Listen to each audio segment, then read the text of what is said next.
vale a pena fazer faculdade de medicina veterinária hoje no Brasil? Bom, antes da gente responder essa pergunta, a gente precisa de analisar alguns dados importantes. Bom, talvez você não saiba, mas o Brasil tem mais faculdade de medicina veterinária que o mundo inteiro juntos, é isso mesmo.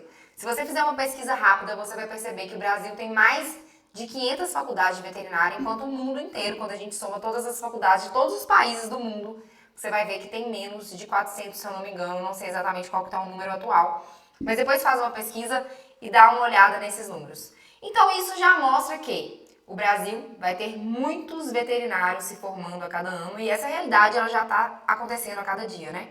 Então hoje o que a gente sabe é que são colocados no mercado de trabalho uma média de 12 mil veterinários todos os anos. Então se a gente tem uma inclusão de muitos novos profissionais, a gente tem que analisar o que esses novos profissionais vão encontrar. Então se você pensa em fazer faculdade de medicina veterinária, você precisa de entender que o mercado de trabalho ele vai ter muitos profissionais.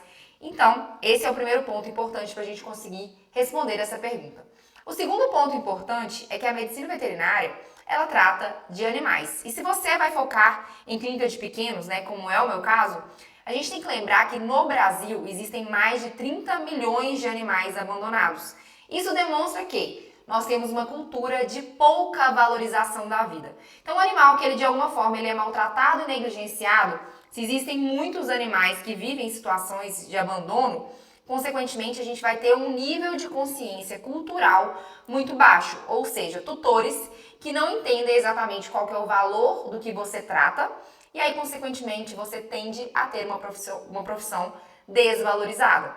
Então, o segundo ponto é, a gente tem uma cultura que não valoriza a vida dos nossos pacientes como a gente gostaria.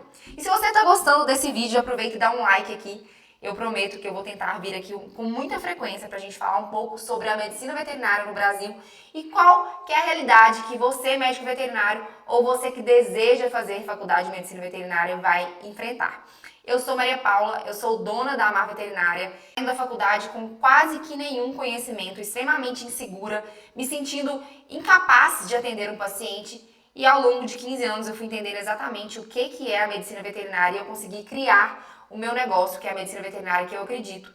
E hoje nós temos a missão de ser a voz dos animais na defesa irrestrita dos seus direitos. Então me segue aqui que a gente vai falar muito sobre medicina veterinária, mas vamos voltar ao nosso assunto. E aí? A gente tem uma realidade que vai ter muitos médicos veterinários cada dia mais no mercado de trabalho e, consequentemente, eu tenho uma cultura de pouca valorização da vida.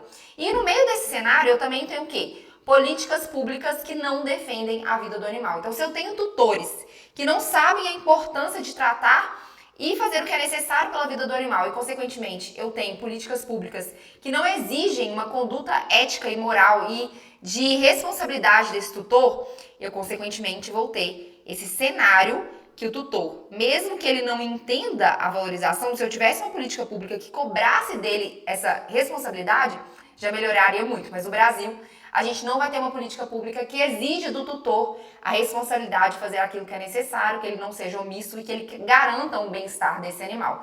Então você, médico veterinário, você vai enfrentar um mercado de trabalho muito desafiador. Mas esse vídeo aqui não é simplesmente para te desmotivar. É para te trazer lucidez para você saber exatamente onde você vai entrar, caso você decida continuar na medicina veterinária, se você pensa em desistir, ou se você gostaria de realmente fazer a faculdade de medicina veterinária. O único cenário que a gente considera positivo diante de tudo isso é que a gente sabe que a vida do animal, né, ela tende, com passos de formiga, que infelizmente no Brasil tem passos de formiga, a ser valorizada cada vez mais. Então o animal que antigamente, na época que eu me formei, né, 15 anos atrás, ele era considerado um animal de quintal, hoje muitas pessoas entendem que o animal ele pode se tornar realmente um membro da família e essa pessoa vai tender a tratar esse animal melhor. Mas a realidade da medicina veterinária, né, o salto de número de faculdades com o número de profissionais formados não anda juntamente com a quantidade de pessoas que amam e respeitam os animais. Então você vai encontrar sim um cenário muito desafiador. E aí você, se você quiser realmente falar, é meu sonho, eu quero viver esse sonho, a primeira coisa que a gente vai ter que ter é ser realista. Então o que eu mais me frustro, o que eu mais vejo com muita frequência na medicina veterinária, São veterinários que se formam com a ilusão de que as coisas não são tão difíceis assim. Então, gente, é sim um cenário muito desafiador, é sim um cenário muito complexo. É um cenário que você vai precisar de entender quais são as suas ferramentas para você conseguir ter sucesso. E uma coisa muito importante é que você não pode se comparar. O que eu vejo muitos veterinários é se comparando com médicos. E aí isso vai existir uma frustração gigantesca. Existe a possibilidade de você ser mais bem remunerado que um médico? Existe, mas isso não vai acontecer da noite para o dia. Você vai ter que precisar de implementar ferramentas importantes. E eu preciso te dizer algo muito importante. As ferramentas, elas não são só técnicas. Você não tem que ter habilidades só técnicas, que é saber tratar e diagnosticar o seu paciente. Eu vejo que a grande maioria dos colegas veterinários, eles ficam em busca o tempo inteiro de conhecimentos técnicos. Ai, se chegar um animal com essa patologia, o que eu tenho que fazer? Ai, qual que é o cálculo de dose? Ai, qual que é o melhor tratamento, o melhor protocolo para essa doença? Isso é importante, obviamente, porque a gente tem que salvar a vida dos nossos pacientes. Mas as questões comportamentais em um cenário de caos e complexidade, elas muitas das vezes vão ser muito mais importantes do que as questões técnicas, porque nada adianta você saber tratar o seu paciente se você não sabe se posicionar e mostrar para o tutor o que ele precisa de fazer para salvar a vida daquele animal. Porque se você consegue salvar a vida, mas o tutor não concorda em fazer aquilo que é necessário, em pagar pelo tratamento, não adianta nada você saber tratar esse paciente. Então, as habilidades comportamentais, elas são essenciais para a gente conseguir. O que realmente a faculdade veterinária, quando você estiver cursando ela, né, ou você que já cursou, você vai ver de tudo um pouco. Mas a grande verdade é que a maioria dessas matérias, né, dessas informações que você vai adquirir durante a faculdade, na prática, elas não servem para quase nada. Você vai ver de tudo um pouco, mas de tudo de forma muito rasa. Então você vai ver caprinocultura, bovinocultura, nutrição. Isso na minha época, tá, gente? Hoje eu não sei mais como é que tá a grade curricular, mas a parte de clínica, farmacologia, clínica de pequenos, cirurgia de pequenos, diagnóstico por imagem, na grande maioria das faculdades que eu tenho conhecimento, você vai ver de forma muito rasa. Pode ser que você se forme sem nunca ter encostado em um animal.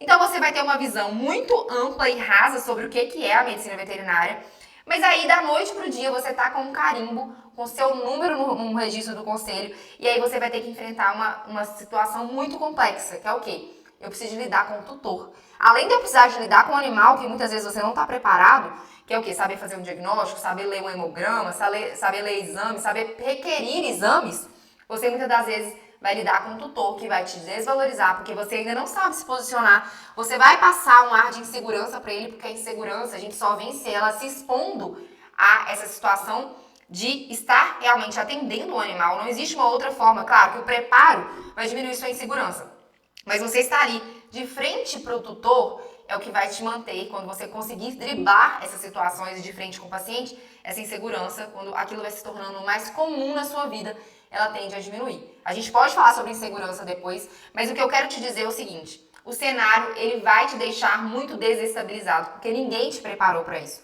Como que eu vou lidar com o tutor que, quando falar comigo, que não quer tratar? Como que eu vou lidar com um caso de maus tratos e negligência? Como que eu vou lidar com o tutor que vai falar que só vai fazer o hemograma? Como que eu vou lidar com o tutor se ele me desvalorizar e me diminuir? Então, tudo isso são ferramentas comportamentais que você precisa aprender a lidar para você subir para o próximo nível. E o que eu vejo é que muitos veterinários não conseguem lidar com todas essas adversidades.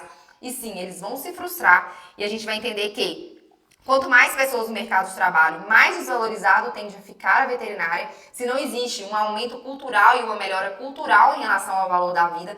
Então, o que eu defendo é que você tem que aprender sobre habilidades técnicas e emocionais e você tem que se tornar o guindaste de valor da vida do seu paciente, que é o quê? Você ter o poder de aumentar a percepção de valor que o cliente tem em relação à vida. Ele entender qual que é a responsabilidade moral e ética e, claro, é uma responsabilidade legal, inclusive, que ele tem de fazer aquilo que é necessário pelo paciente. E isso é um superpoder do médico veterinário. E ele só vai conseguir sair desse caos, dessa complexidade profissional, se ele entender as ferramentas que ele tem que usar na rotina clínica dele. E aí sim, se ele entender sobre isso, ele vai entender sobre como ele se posiciona, como ele aparece perante a concorrência, como que ele se destaca perante a concorrência. E aí sim ele pode viver a liberdade financeira e muitas vezes liberdade de tempo como médicos veterinários. Eu hoje tenho a minha própria clínica, eu faço a gestão da minha clínica, da minha casa, eu não preciso estar mais presencialmente atendendo cliente. Então, mas eu passei por cada degrau, entendi cada dificuldade, entendi cada complexidade e fui achando soluções para elas. E hoje eu me tornei uma veterinária bem-sucedida. Mas eu sei que muitos desistem no meio do caminho. Mas o mais importante é que a gente entenda qual é o nosso papel diante disso e que a gente consiga traçar essa medicina veterinária, entendendo que nós temos o poder de mudar uma cultura e esse é o nosso papel perante os nossos clientes.